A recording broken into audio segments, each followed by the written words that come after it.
अस्सलाम वालेकुम गाइस, कैसे हैं आप लोग। जी ये व्लॉग स्टार्ट हो चुका है और ये पता नहीं कौन सा, हाँ, फ्राइडे का दिन था। और फ्राइडे के दिन ये सुबह का टाइम है, अराउंड 8:15 के करीब मैं जा रही थी ऑफ़िस। यहाँ जी हम ऑफ़िस पहुँच चुके हैं। अच्छा जी, अब जो है वो कुछ बैकलॉग जो जमा था वो भी शेयर होगा और कुछ जो है वो मैं अपनी डेली रूटीन की वीडियोस भी शेयर करूँगी। बट मैं आपको ज़रूर बताऊँगी कि इसमें से कौन सा जो है वो पुराना व्लॉग है और कौन सा नया व्लॉग है। तो यहाँ पे जो है ना, ये फ्राइडे वाले दिन पता नहीं क्यों ही मेरी आँख के बिल्कुल लेट इधर कॉर्नर पे जो है एक छोटा सा दाना बन गया था, पता नहीं क्यों बना था वो। खैर एनीवेज़, और काफ़ी पेनफुल भी था। और वैसे तो फ्राइडे से हमारे यहाँ कराची में प्रेडिक्शन होने वाली थी कि भाई यहाँ पे बारिश होगी, बट अनफॉर्चुनेटली कोई बारिश नहीं थी, कहीं दूर दूर तक बारिश का निशान नहीं था। खैर ऐसे ही करते करते हमने पूरा दिन गुजार लिया ऑफ़िस में, और यहाँ करीब 4:30 बज रहे थे और मैं सोच रही थी कि यार बस अब निकलने की करते हैं। मेरे एक कोलीग था जो कि पेशावर से आए थे डायरेक्ट फ़्लाइट लेके, और वो फ़्लाइट लेके तो आए थे, बट सबसे अच्छी बात क्या थी कि वो अपने साथ साथ पेशावरी चपली कबाब भी लेकर आए थे। मैं अभी आपको दिखाती हुई हैं चपली कबाब। ये जो है ना सिर्फ इंतहाई मज़ेदार थे, बल्कि बहुत ही कुछ शक्ल से भी अलग ही थे। खैर यहाँ पे मैं वापस पहुँच चुकी हूँ घर। अब मैं जा रही हूँ ऊपर घर में।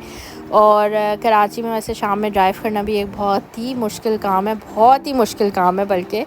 जो गूगल मैप दिखा रहे थे, मैं हमेशा गूगल मैप देख के निकलती हूँ कि बड़ी खुशी खुशी कि भाई अब 40 मिनट या 45 मिनट या 50 मिनट में पहुँच जाऊँगी। बट कभी भी मैं टाइम पे नहीं पहुँचती, कभी भी नहीं। हमेशा मुझे 6:15 6:30 हो जाते हैं। और जब घर पहुँचो तो इतना ज़बरदस्त सरप्राइज़ मिलता है कि आइज़ल पहले से घर पर होती है मौजूद, और वो जो है इस तरह से कुछ हालात करके रखती है जैसे कि अभी आप देख रहे हैं।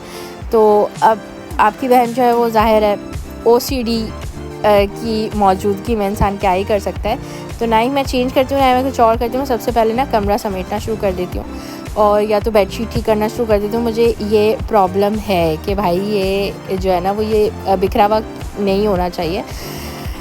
खैर मैं जितना भी समेट लूँ, आइज़ल वो चीज़ है कि वो हार्डली शायद 2 मिनट शायद उसने बर्दाश्त किया होगा, और उसके बाद जो है ना उसने बोला नहीं भाई ये कैसे साफ़ सुथरा हो रहा है, इसको वापस गिरा दो।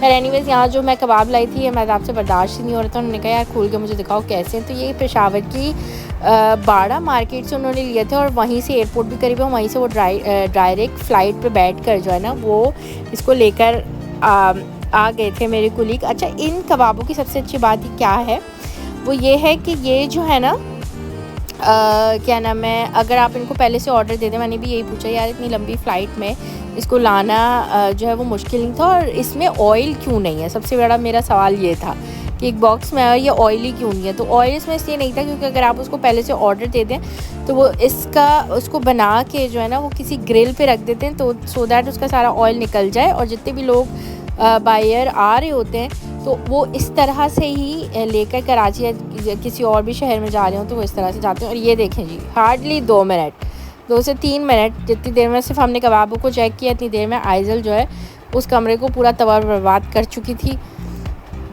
ये देखें जी, बैठी हुई अपने मस्तियों में मस्त है, खेल रही है। खैर एनीवेज़, अभी किचन के हालात कुछ इस तरह से थे।